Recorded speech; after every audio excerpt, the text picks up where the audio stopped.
Hi friends, ఒకసారి coding question చూద్దాం. TB 18 అయితే జెడ్ఎఫ్ ఎంత అవుతుంది? టీబీ 18 అయితే జెడ్ఎఫ్ ఎంత?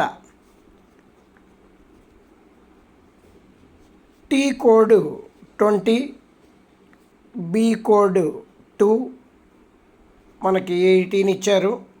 20 - 2 18 అవుతుంది. ఆ లెక్కన జెడ్ఎఫ్ ఎంత అవుతుందో చూద్దాం.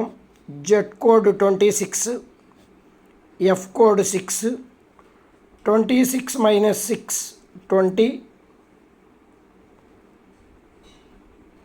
మన ఆప్షన్ 20. మీరు ఇప్పటి వరకు నా ఛానల్ సబ్స్క్రైబ్ చేసుకోకపోతే ఇమీడియట్గా సబ్స్క్రైబ్ చేయండి, షేర్ చేయండి, కామెంట్ చేయండి, లైక్ చేయండి. మీరు విజయవాడలో ఉన్నట్టయితే డైరెక్ట్ క్లాసెస్కి రావచ్చు. 9912991166 Poranki, Krishnaveni school road, BSNL office దగ్గర, విజయవాడ. Thank you.